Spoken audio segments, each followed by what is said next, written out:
เนาะให้น้องนับเพิ่นก่อนน้องนับ500มันถืออยู่เท่าใด10 ล้าน11เนาะแม่นเนาะ11แม่นบ่ประมาณนั้น10 ล้าน5แสน500 10เฮ้ยแม่นแหละ10 ล้าน5แสน10 ล้าน5แสน10 ล้าน5แสนเอามันจะให้น้องนับเนาะเอานับจะหน่อยผิดเอาให้เจ้าของนับแล้วก็เก็บคืออ้ายบอกโดยก่อนอื่นหมดน้องก็ขอขอบอกขอบใจเอื้อยพรกับอ้ายพรพุทธเกษรเด้อที่ฝากเงินมาให้น้องแล้วก็ให้น้องได้กองล้างเฮือนแล้วก็ขอให้เอื้อยพรกับอ้ายพรจงอยู่เย็นเป็นสุขแล้วก็ครอบครัวนำจงอยู่เย็นเป็นสุขสุขกายสุขใจขอให้สุขภาพแข็งแรงเด้ออายุมันควรยืนปรารถนาสิ่งใดก็ขอให้ได้สิ่งนั้นสมการปรารถนาหรือว่าการเฮ็ดการสร้างเวียกหยังก็ขอให้สุขให้มานขอให้ร่ำให้รวยเด้อเฮงๆปังๆตลอดปีตลอดชาติอย่าเจ็บอย่าจนพร้อมครอบพร้อมครัวแล้วก็ขอให้เงินทองรองไหลเข้ามาในบัญชีเด้อสาธุ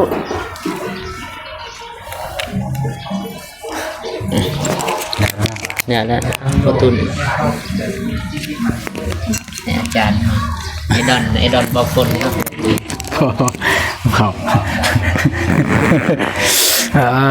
ว่ายนะเพาะตรงๆเลยเลยมาตึ้งเอาแฟนเนาะก็ถือว่าไอคอนกับไอพรเนี่ยก็เป็นให้บรรทุกเป็นสะพานบุญกับหลายครั้งมาเลยนับแต่เรื่องน้อง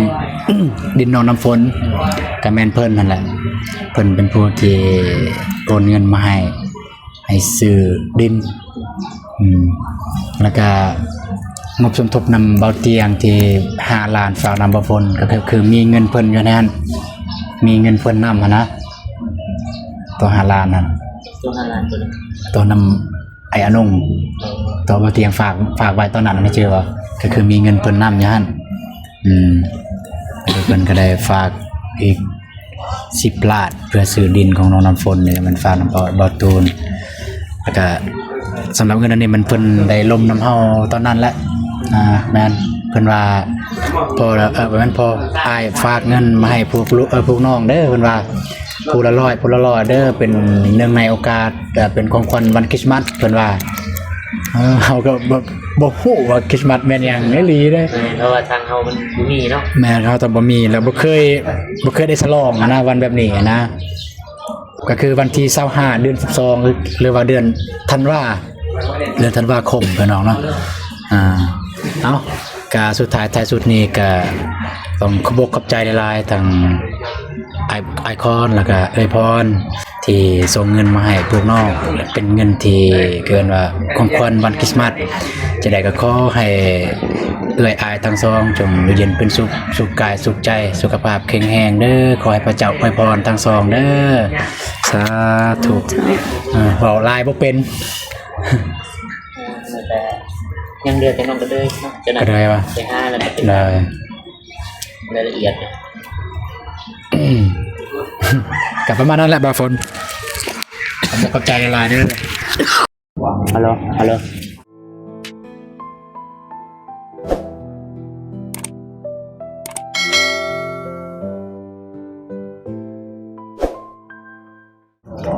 โอเคพี่น้องตัดภาพมาที่เบาฝนเนาะตอนนี้เบาฝนก็อยู่ที่บ้านน้องบอก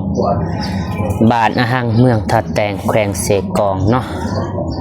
เอาคนอื่นหมดกับทักทายสบายดีเด้อสวัสดีพ่อพี่น้องเบิดสุขุสุคน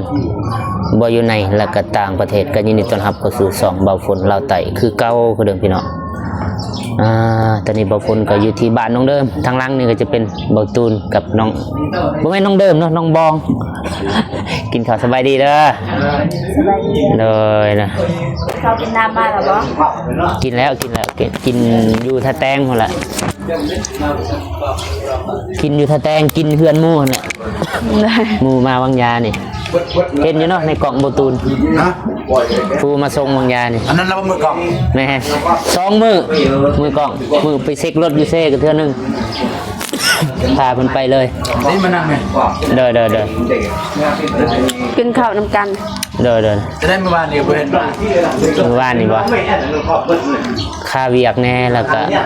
สองมารถบ่มีเขาเอาไปเบิดนะพอดีน้องสาวเขาก็มานี่แต่ว่าบ้านน้องสารเพชรก็ยืมรถคนอื่นมาคือกัน แต่ว่าบ่เป็นหยังดอกสำหรับเบาฝนนี่มามื้อใดก็ถือว่าแบบคือกันเบิดนั่นล่ะมือบุญบ่ลุกขึ้นสำหรับเบาฝน ต้องกินหน้าวันนี้มันมี มามื้อใดมื้อนั้นก็มากินข้าวคือกันนั่นแหละเคยมากินข้าวเอื้อ อันนี้จะกำหนึ่งเลย โอเค นี่เด้อ ไม่ ถ้าลำเมาบ่กิน อ๋อภาษาเฮานี่ไม่ได้ระบายบ่เห็นในคลิปเลย เอาโอเคเนาะ ยับนะ กิน บ่เห็นในคลิป อิ่มแล้วกินแล้วแต่ว่าก็สิกินเนาะ ยับมานี่เองบ่เห็นในคลิป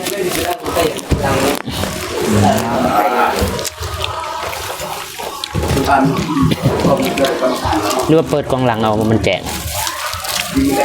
แจ้งแล้วแจ้งกูกองเฮาเลย ว่าไปเป็นไอนี่บ่เศร้าจักเทื่อ คือว่าเห็นไอ้ดนนั้น อันเนี้ยมันคันว่าขี่รถแบบอักลมมันถือมันก็ไอเลย ปอดแห้งบ่ หึปอดแห้งจังหวะมันรู้สึกแบบลมมันนะ จะเซ็กแล้วบ่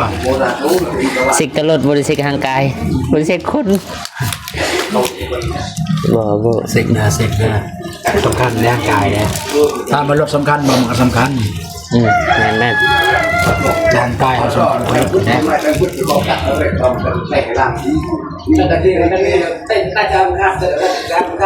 มาครบคนเมื่อวานน้องบองในส่วนภายในมา มาครบ มาลินเฮือนนี่ได้ เลยขาดแต่อ้ายทีมงาน ไอ้วงมาบ่ ขาดแต่อ้ายว่ามา บ่เป็นหยังเฮาบ่ได้คิดหยังสบาย คนกันเองอะนะ กันเองกัน มาเมื่อใดก็ได้อะนะบ่มาเมื่อบุญน้องคือสิแบบบ่เสียใจหรอกที่ว่าอ้าย บ่ได้มาร่วมมาแสดงคือว่ามันยินดีบ่วันนี้มาเฉลิมฉลองเนาะ เลย มากินข้าวเลย กินข้าวสามัคคีบ่เฮาบ่ได้มาแต่ก็สามัคคีคือกันบ่ได้มา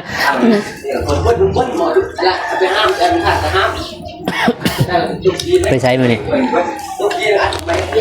เราสิไปพาน้องร้อย น้องลอย พิการนะแต่ว่าน้องมันบ่ทัน มีงบบ่ งานมีงบก็คือผู้ใหญ่จุดประสงค์ของเพิ่นคืออยากให้น้องบอกไปน้ำ โอ้ ประเด็นตอนนี้คือน้องเพิ่นว่าบ่ทัน เนาะ เฮ็ดจังได๋บัดนี้แต่ว่าตามที่บอกกับผู้ใหญ่คือมื้อนี้แหละสิไปเพราะว่าได้งบมาดนแล้วตั้งแต่เมื่อวานมื้อซื่ออย่างเสีย ไปมืออื่นมาแล้ว มื้ออื่น มาเลยครับพี่น้อง เบิ่งไปจริงว่า เราบ่อยากเจอคือมื้อนี้เนาะว่าสิไปบ่ได้ไป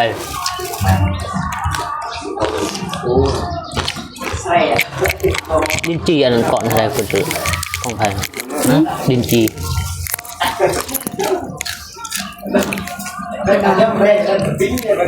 ของคนนั้นบ่ ใส่สีดำ ก่อนใหญ่เนาะ แม่นก่อน6ฮูตัวนี้ก่อนหน่อย4ฮู ครับเด้อ จะคือบ่ซื้อผมเอาดินนั่น บ่ฮู้แล้วมีนั่นนี่ มันบ่ฮ้อนตัวนี้ บ่ฮ้อน บ่ ฮ้อนบ่ นี่บอกมันจะฮ้อน บอกมันเป็นหินเนาะ มันเป็นดิน มันเป็นดิน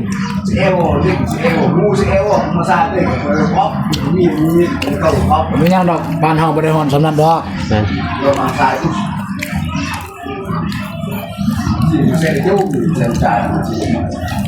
คันสิว่าความทนก็ตัวนี้เรียกทนกว่าตัวเนาะ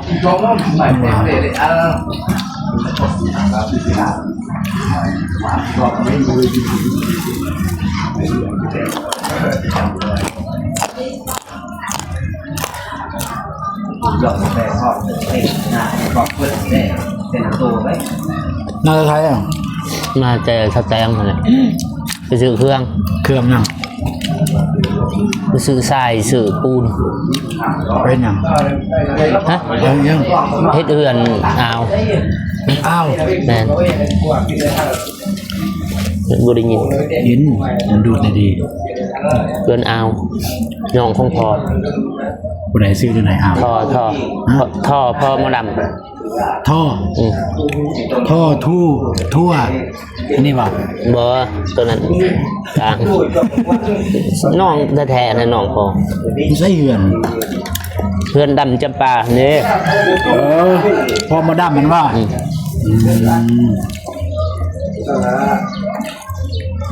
ลุงสาวนี่บ่เจ็บก็โทรหาอยู่ชวนไปบ่ฮู้ไปอีหยังอยู่ ไปบ้านแบงคนเสร็จหานะ เพิ่นไปหรือบ่น่าจะไปนะ ไปแล้วเฮ้ยมันบอกว่าไปก่อนเด้อ มึงหาอยู่ เพราะว่าเมื่อวานได้นัดกัน เสร็จหาแล้วก็ บอกเพิ่นว่าค่าเวียกส่วนหนึงเอาลังปีใหม่พุ่นจังสิได้ไปนำ นักธุรกิจเนาะ บ่แม่นนักธุรกิจเพราะเมื่อกี้บ่เห็นอยู่เฮือน ฮะ 2-3 มื้อเลยบ่เห็นมันไปนำกันจักบ่ได้อยู่นำเจ้าบ่คือ เดินมาบริเวณเมื่อกี้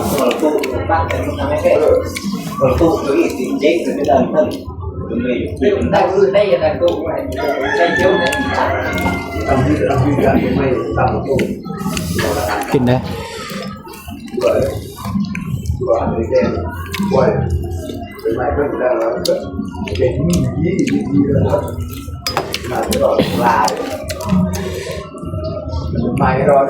วงยานี่พาสร้างไฟไปเบิ่งอันนี้เตือนน้องก็เลย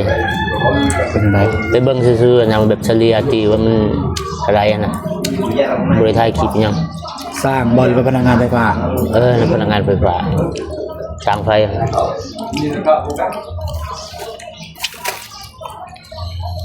เพิ่นมาแล่นอยู่นี่แล่นเพื่อนเจ็บปานนะก็ให้เพิ่นมาเบิ่งอยู่นี่ คนมาจากไหน 8 ล้าน 8 ล้าน แม่น ตั้งแต่เศร้าเป็นคนเลย นั่น ปลาเท่าร วมเบิดเลยเด้ เข้าใจ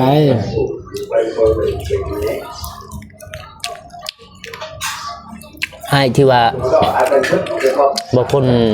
ประสานเขาทำอิฐนั่นเราบ่ว่างเลยบ่ค่าเวียกอยู่ช่วง เราทาผู้นั้นก่อนผู้นั้นเท่าไหร่ ตามเราไล่จนประมาณ6 ล้านนั่นแหละว่ะ เขาทาผู้นั้นก่อนก็ได้ ก็สิถามรายละเอียดตื่มอีก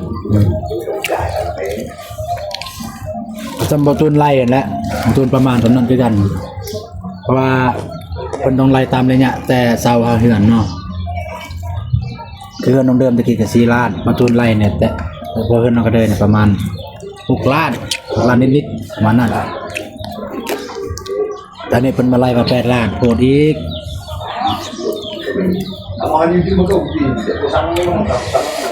หลัก กินในหนองบอกบ่ตูน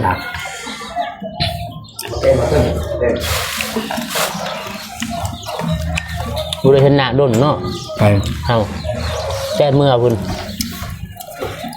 ของไปเลยนะ แต่เมื่อหยังล่ะ ตะจึง บ่มันแบ่ง ไปแต่ไปบ้านแบงบักพลมาสู่วางเวียกทางนี้เด้บักพลก็ไปทางอื่น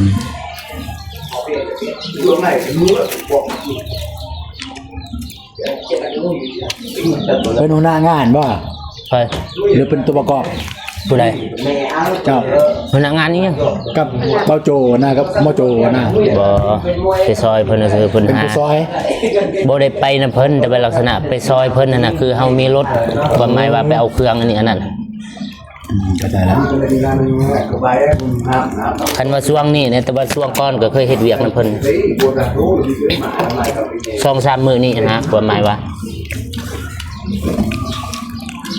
ญาติ FC บ่เข้าใจนะโจก็คือผู้ที่ว่าเบาฝนเคยไปซื้อเครื่องแล้วพาเพิ่นไปเช็ครถอยู่เซแล้วก็มาส่งเบาฝนวังยานี่ หรือว่าบ่ตูนเพิ่นได้ถ่ายคลิปเพิ่นอยู่ฉันว่าบ่เข้าใจว่า โจก็คือคนที่รู้จักกันเห็นนำกันดูนำกันสำซัก เพิ่นก็คือบ่ตูนนี่แหละเป็นหมู่สนิทกินสุกกินดิบนำกันนั่นแหละหักแพงกัน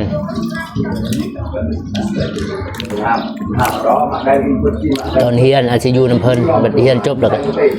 ห่างจากเพิ่นแล้วก็บ่อยู่นำเฮาแล้วเพิ่นมีเวียกให้จากหาเฮานะถ้ามือสื่ออยู่เซ่พุ่นน่ะพวกเฮ็ดเฮือนนี่แหละเกี่ยวกับเพดาน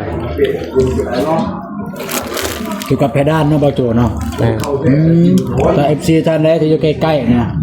อยู่ประเทศลาวเนาะอยากเฮ็ดเพดานสามารถติดต่อหาทางบ่าวพลได้บ่าวพลสามารถร่วมกับบ่าวโจได้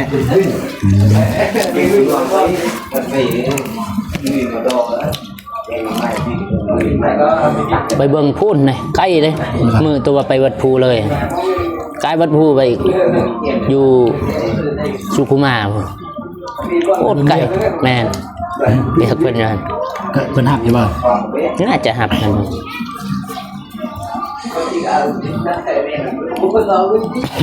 มือนั้นก็บ่ได้ตั้งใจไปลิ้นในมือวัดภูนั่นบังเอิญได้พานนั่นก็เทินได้มาแล้วอ่ะเข้าไปลิ้นจักชั่วโมง2ชั่วโมงนะบ่ตูนคือสิเห็นอยู่เนาะคลิป เห็นอยู่ หรือว่าบ่เอ็นอยู่บ่กลับไปเบิ่ง เบิ่งแต่อย่ามาเบิ่งบ่สุด เรื่อง เบิ่งซิ ก็หูขาวๆซื่อเนาะ แม่นหัวข่าวว่าอยู่หันอยู่นี่อะนะ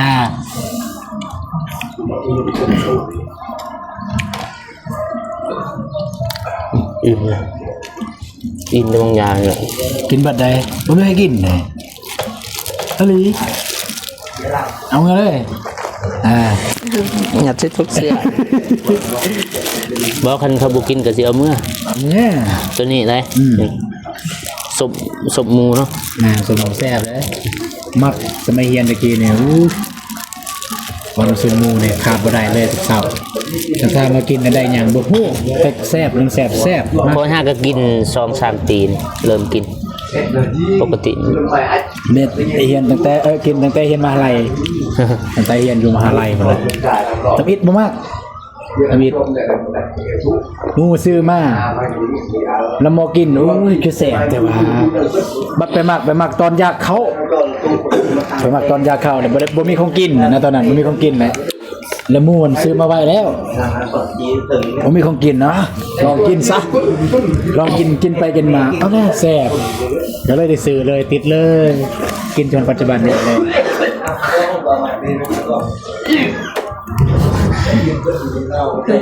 เมา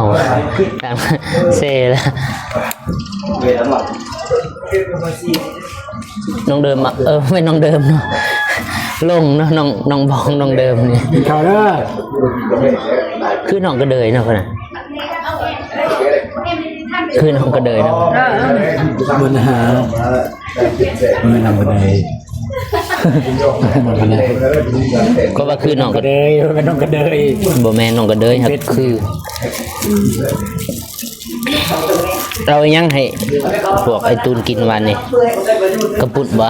หรือว่าซอยจุมีบ่ บางคนมันมีสังจุ ฮะ บ่มี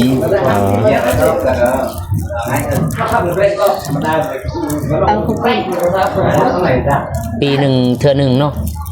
หรือว่าเฮ็ดแต่ละปีบ่ปีกายนี่ได้มาอยู่บ่ตูน มันรู้จักกัน บ่ได้รู้จักกัน จักกัน เริ่มเข้ามาทายเดือนใดล่ะ เดินหา เดือน5บ่ ปัญหา คราวเดียวเนาะเดือน5 6 7 8 9 10 11 12 1บ่ฮอดปี5-6 เดือน วันเดือน5เดือน6 ช่วงดำนาเนาะ นะ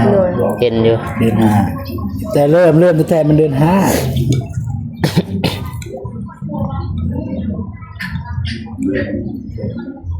มือนั่นก็มามอบเงินให้น้องบองแล้วก็เลยโทรหาบ่ตูนตัวบ่ตูนเพิ่นค่าเวียกมื้อนั้นก็เลยได้มาผู้เดียวมามอบให้น้อง เมื่อนั้นบ่ น้องบอง เมื่อนั้นค่อยนะ เห็นอยู่เว้าในคลิปเฮ็ดขอไก่ เห็นบ่ เบิ่งไปนำยิ้มไปนำ เบิ่งอยู่บ่ เฮ็ดขอไก่อยู่หั่น ตอนแรกเนี่ย ตอนบ่ฝนโทรหาเนี่ยเพราะว่านัดพนักงาน Wi-Fi อะนะนัดพนักงาน Wi-Fi เพิ่นมาเบิ่ง Wi-Fi นะก็เลยว่าสิไปก็นัดพนักงาน Wi-Fi มาแล้วอะนะก็เลยปฏิเสธบ่ฝนราคาเวียปฏิเสธบ่ฝนบัดลมแล้วบัดลมพนักงาน Wi-Fi แล้วบ่สิลมมาเนี่ยตอนนั้นบ่ฝนกลับแล้วก็เลยว่าเอ๊ะจะขอไกลต่อเลย เมื่อเซเลยมันน่ะ เมื่อเซเลย มอบเงินแล้วก็เมื่อฝากอยากไปแน่นะเพราะว่ามือทำอิฐเช็ครถแต่ว่าเพิ่นน่ะบ่แล้วดอกมื้อนี้คันมันจะบ่มามื้ออื่นได้นัดต่อนะเพราะยังไปเบิ่งเวียกอยู่พุ่นมาแต่พุ่นก็ 3-4 โมงนะ รถเป็นหยัง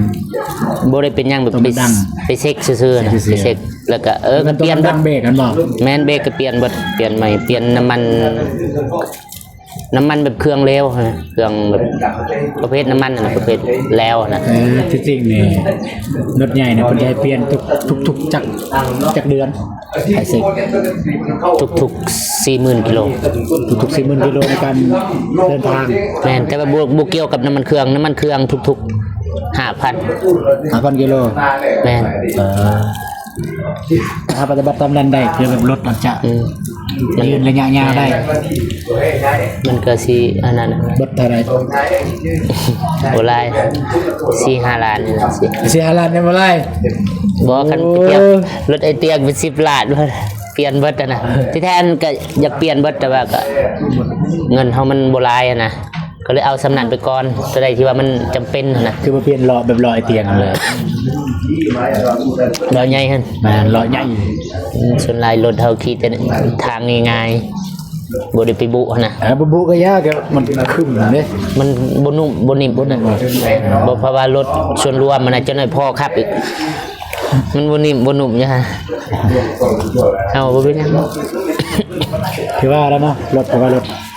คือไปแต่ละเทื่อเนี่ยถามว่าเกรงใจบ่แต่ว่าผลเนี่ยเกรงใจแบบ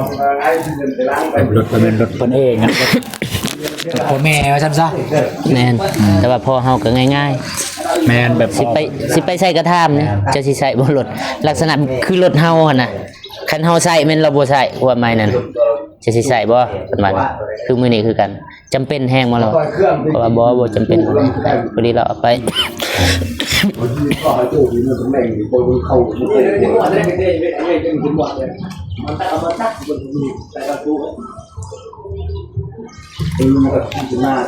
พอแต่มายังเนี่ย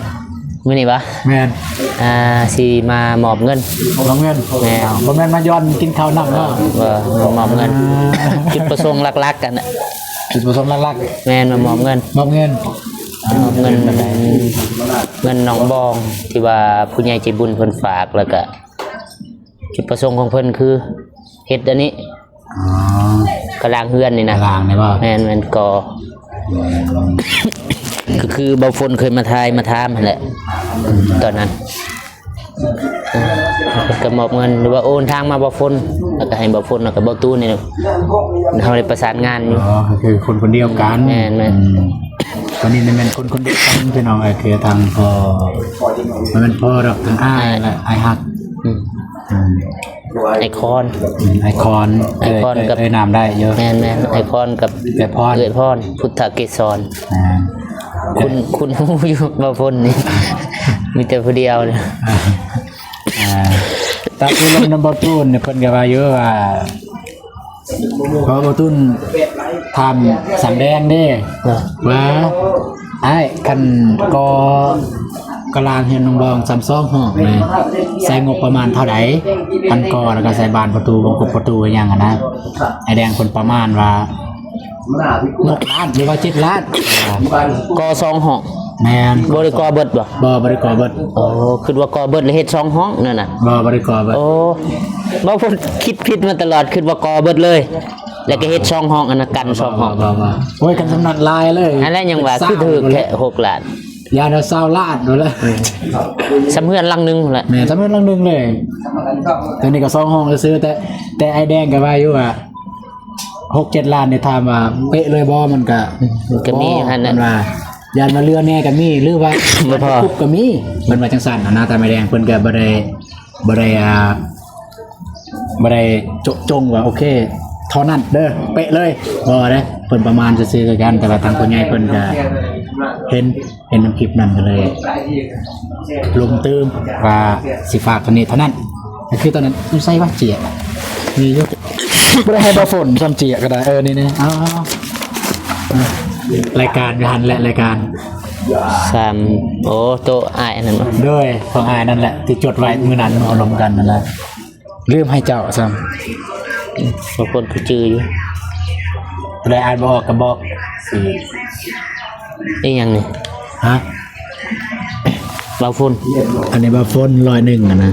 เป็นตัวอย่างว่าขึ้นเสียแล้วเป็นเงินเป็นก็เป็นจดเป็นรายการเลยนี่ให้ภายในแล้วก็ซื้อยังแน่นี่คือได้300ไปเห็นน้องก็เด้ยเพิ่นว่าแม่นว่า100น้องบองเพิ่นว่า100นี่ของนี่100อีกนี่100อีกนี่แล้วก็มีหยังซื้อเขาในเขาน้องก็เด้ยกับน้องบองคนละซอบ100ที่เหลือนี่มันให้บ่ฝนเลยชื่อว่าเพิ่นว่าจังซั่นเด้มื้อนั้นตาบ่ตูนชื่อบ่ผิดแล้วก็นี่ซื้อข้าวให้อันนั้นที่เหลือให้บ่ฝนนะที่เหลือซื้อข้าวมันให้บ่ฝนแล้วก็อีก500นี่เพิ่นว่าแม่น น้องบอง แม่นน้องบางรวมทั้งหมดเป็น1300ประมาณนั้นนะ อย่า14งงนะอันนี้ก็คือรายการ เลย ที่ว่าทางอ้ายเพิ่นมอบหมายทางเบาตูนแล้วก็เบาฝนมันเป็นสะพานบุญเนาะ แม่ มอบให้น้องบองน้องก็เด้ยนั่นแหละรายละเอียดหรือว่าอันนั้นก็ไม่ได้ไปเบิ่งคลิปของเบาฝนกับเบาตูนเนาะก็ได้คือเบาฝนก็ส่วนหนึงก็ได้มอบแล้วให้น้องบองแล้วก็สิมามอบมื้อนี้อีกเบาตูนแล้วก็น้องบองเนาะเอ้าจังนั้นว่าไปมันสิยืดสิยาวเนาะให้เลยมีเงินสดแต่ว่าจุดประสงค์หรือว่าความคิดเห็นของอ้ายเพิ่นบ่ฮู้ว่าถูกหรือผิดแต่ว่าเพิ่นฝากเนาะเพิ่นอยากให้ คันมาให้น้องบองปึ๊บแล้วก็ให้เอาเข้าบัญชียันว่าเงินเสียนะเพิ่นก็กันไว้ดีกว่าแก่ยันมาเสียในนี้นะเงินเพิ่นซอยอันนี้อยากให้เอาเข้าบัญชีเพิ่นว่าบ่ฝนมาเสียเข้าบัญชีของยายแล้วก็มาโอนให้น้องครับ ลือกันนี่นั่น แม่น ลือกันแต่มันง่ายก็ หรือว่าบ่ตูนมีเงินโอนก็โอนให้น้องแล้วก็เก็บไว้แล้วก็ไปเอาเข้าน้ำลังก็ได้ มีเงินโอนแต่ว่าโอ้โหสิพอแล้วบ่พอ เงินน้อยยันบ่พอ บ่ฮู้ว่าครบบ่ในนี่เพราะว่าบางเทื่อได้ดึงแน่อยู่หั่นดึงแล้วก็ มันคือจังซี่เด้อมันยังสิเว้าตื้มไปหน่อยเนาะก็พอได้ฮู้คือกันนั่นนะคือกับเงินนี่นะ นำกันนั่นน่ะ ทางผู้ใหญ่เพิ่นว่าจังซี่เพิ่นลงกับเอื้อยเพิ่นเนาะว่าจุดประสงค์ของเพิ่นคือเงินจำนวนนี้จำนวน500นี้แม่นเฮ็ดห้องเก็บตู้ซื้อผ้าตู้ เก็บตู้ซักผ้า อีกห้องนึง การอีกห้องนึงนะเพื่อวันสีอยากนอนวันสีอยากนอนอยู่รุ่มมันได้อยากนอนเป็นห้องนอนนะแล้วการเงินจำนวนนี้มันให้น้องบอลเป็นคนเก็บ แม่น จะบ่ให้ทางทีมงานเราเก็บมันจะให้น้องบอลเป็นคนเก็บ ให้น้องบอล ถ้าได้ดำเนินเฮ็ดเวียกเฮ็ดงานแนวใดก็ เอาเงินจำนวนนี้ แม่นง่ายๆสอนง่ายๆกับน้องบอลเป็นคนจ่ายนะจกจากน้องบอลเลยจ่ายเลยนั่นน่ะนะจะบ่ว่าแต่ไผเฮ็ดนะครับหรือทีมงานเป็นเฮ็ดบอลหรือว่าน้องบอลมีพี่น้องบอลมาเฮ็ดจังซี่ก็ดีหรือถ้าเฮามีเงินก็จะได้จ้างสร้างมาเฮ็ดเลยบ่ฮู้ว่า3สิเอาเท่าใด โอเคมอบให้น้องแล้วเนาะ ได้ ให้น้องนับเพิ่นก่อน น้องนับ 500มันถืออยู่เท่าใด 10 ล้าน 11เนาะแม่นเนาะ11 นั่นน่ะสิประมาณนั้น 10 ล้าน5แสน 500 500เฮ้ย แม่นแหละ10ล้าน5แสน 10 ล้าน5แสน 10ล้าน5แสนเอามีแต่ให้น้องนับเนาะเอานับจังหน่อยผิด เอา ให้เจ้าของนับ นับแล้วก็เก็บ คืออ้ายบอกกันเนี่ยมีแต่ว่าไปเอาเข้าบัญชี ออกยังนี่ บ่นับนี่มันง่าย นี่มาถึงตรงนั้นเนาะนับเลยบ่พอจะนั่นจกอีกยืน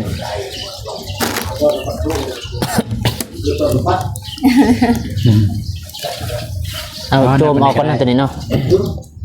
ให้บ่เป็นหยังดอกขอโทษขออภัยอ้าวมันจึงเห็น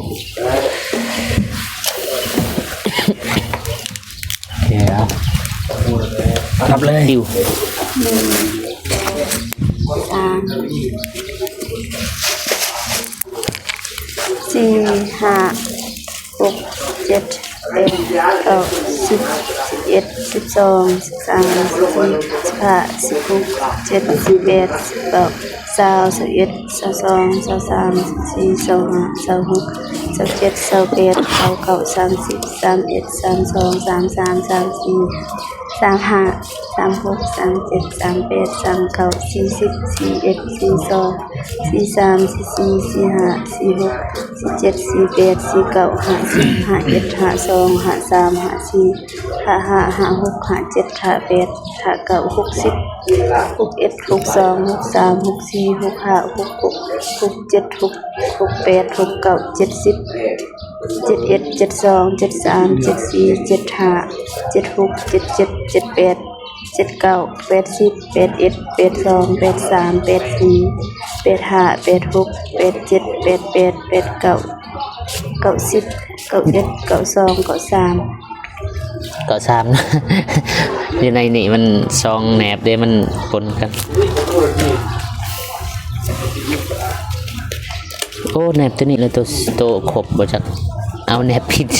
ก็สามเหรอ เลย เอาประตูก็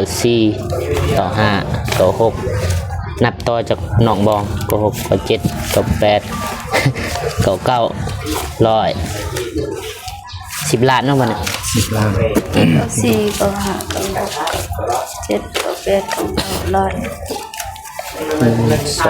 3 4 5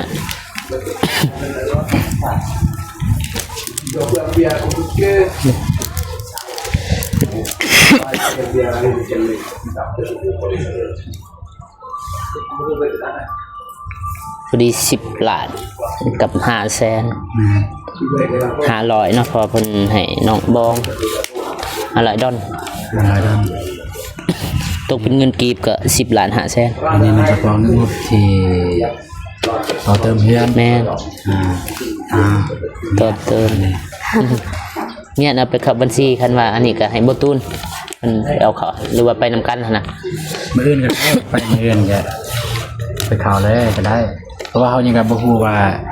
สิดำเนินเฮ็ดมื้อใด แล้วก็สิมอบของบ่ตูนอีก มีของบ่ตูนนี่บ่นี่ มี อ๋อ โอ้อยู่มื้อนั้น เว้าอยู่ที่1 2 3 4 5 6 7 8 9 10 11 12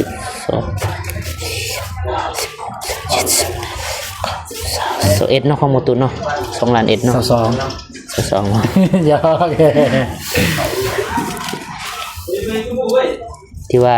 บ่ฝนก็ได้ แต่ว่าบ่ฝนบ่ได้ถ่ายคลิปให้เบิ่งซื่อว่าเจ้าของเอาแล้วก็เอาไปใส่อันน่ะ ที่จริงก็มีเวลาก็อัดคลิปบ่กดใจเพิ่นก็ได้ เนาะบางเทื่อมื้อหน้า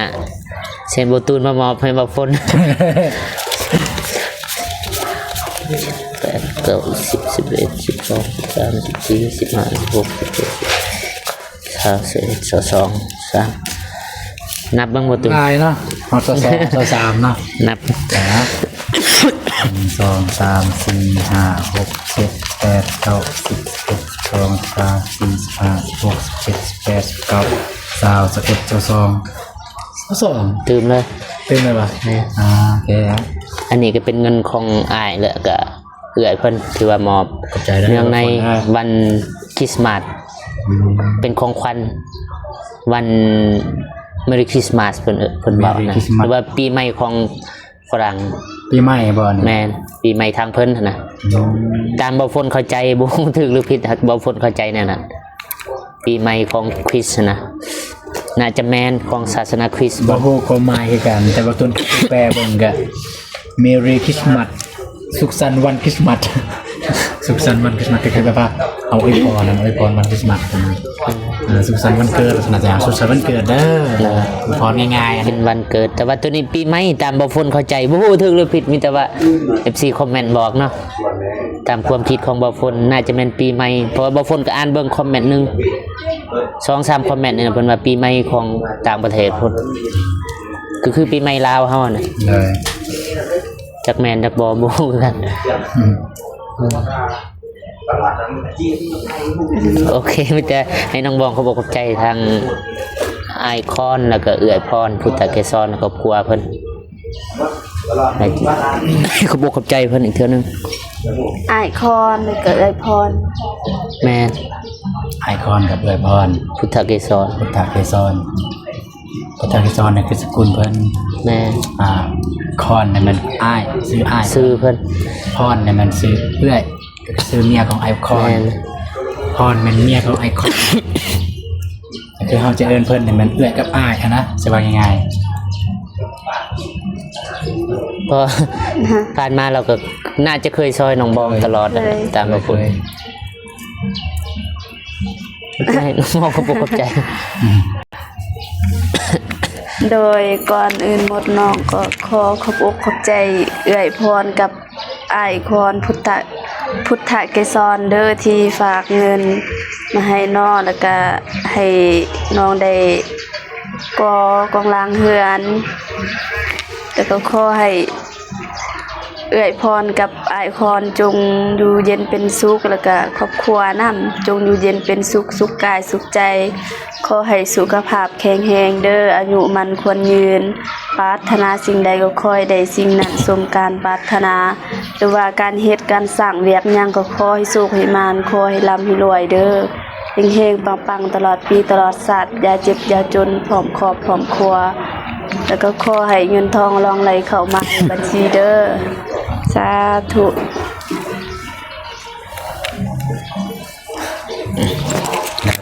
เนี่ยนะประตุนเนี่ยอาจารย์ไอดอนบอกคนครับ เขาว่ายนะพอตรงๆเลยเลยมาจุน เอาแฟนเนาะก็ถือว่าไอคอนกับไอพรเนี่ยก็เป็นให้บอตูนเป็นสะพานบุญกับหลายครั้งมาเลยนับแต่เรือนน้อง ดินน้องน้ำฝนกับแมนเพิ่นนั่นแหละเพิ่นเป็นผู้ที่โอนเงินมาให้ซื้อดินแล้วก็งบสมทบนำเบาเตียงที่5 ล้านฝากนำบ่ฝนก็คือมีเงินเพิ่นอยู่ในนั้นมีเงินเพิ่นนำนะตัว5 ล้านนั่น ตัวฮาลานตัวนึง ตัวนำไอ้อนุ่งตัวเบาเตียงฝากไว้ตอนนั้นไม่เจอว่าก็คือมีเงินเพิ่นนำอยู่หั่นเพิ่นก็ได้ฝากอีก10 ล้านเพื่อซื้อดินของน้องน้ำฝนนี่มันฝากน้ำบ่ตูนแล้วก็สำหรับเงินอันนี้มันเพิ่นได้ลมน้ำเฮาตอนนั้นแหละแม่นเพิ่นว่าพอแม่นพออ้ายฝากเงินมาให้พวกน้องเด้อเพิ่นว่าผู้ละ100เด้อเป็นเนื่องในโอกาสเป็นของขวัญวันคริสต์มาสเพิ่นว่าเฮาก็บ่ฮู้ว่าคริสต์มาสแม่นหยังอีหลีเด้อ เพราะว่าทางเฮามันมีเนาะ แม่นเขาแต่บ่มีแล้วบ่เคยได้ฉลองนะวันแบบนี้นะก็คือวันที่25เดือน12หรือว่าเดือนธันวาคมพี่น้องเนาะเอาก็สุดท้ายท้ายสุดนี้ก็ต้องขอบใจหลายๆทางไอคอนแล้วก็เอ้ยพรที่ส่งเงินมาให้พวกน้องเป็นเงินที่เกินว่าของขวัญวันคริสต์มาสจะได้ก็ขอให้เอื้อยอายทั้งสองจงอยู่เย็นเป็นสุขกายสุขใจสุขภาพแข็งแรงเด้อขอให้พระเจ้าอวยพรทั้งสองเด้อสาธุเว้าลายบ่เป็น แต่ยังเดือดแต่น้องก็เลยเนาะจะนั่ ก็ได้วะ ไป5แล้วก็เป็น ได้ รายละเอียด กลับประมาณนั้นแหละบาฝนขอบใจหลายๆเด้อ ขอบใจคือกันโอ้ไอนี่ยากกับไอ กินยังแมลงเนี่ย แมลงนี่ว่า เด้อ สื่อสารมากิน สะ สร้าง สะ สร้าง สิพ่ออยู่บ่สร้างอย่างใด เอานังมันสิตอนหนึ่งตอน บ่มีคายเลยอยู่ลาว เนาะ บ่มีคายโอเคเอามันจะยืดจะยาว เอาโอเคเนาะพี่น้องบ่ฝนมามื้อนี้ก็จุดประสงค์ก็มามอบเงินให้น้องบองแล้วก็เบาตูนก็เงินฝากจากผู้ใหญ่ใจบุญนั่นก็คือไอคอนแล้วก็เอื้อยพรเนาะเพิ่นได้ให้เบาฝนแล้วก็เบาตูนมาเป็นสะพานบุญแล้วก็เบาฝนก็ได้มอบไปที่เรียบร้อยแล้วก็ก่อนอื่นหมดเบาฝนก็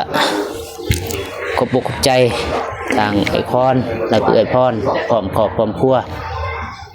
ที่ว่าให้เป็นเงินของขวัญวันคริสต์มาสให้เบาฝนแล้วก็น้องๆแล้วก็ไอตูนเพิ่นเบาฝนก็ขออวยพรให้ไอคอนแล้วก็อวยพรพุทธเกศรและพร้อมครอบครัวจงให้พระเจ้าคุ้มครองปรารถนาสิ่งใดขอให้ได้สิ่งนั้นความเจ็บบ่ให้ได้ความไผ่บ่มีให้ร่ำให้รวยอายุมั่นขวัญยืนเด้อสาธุ สาธุ คือว่าบ่พ้นก็เป็นแบบผู้ใหญ่ผู้หนึงนะทางอ้ายเพิ่นที่ว่าเขามาซอยบ่พ้น คนแรกเลยบ่ แม่บ่ก็มีอยู่แต่ว่า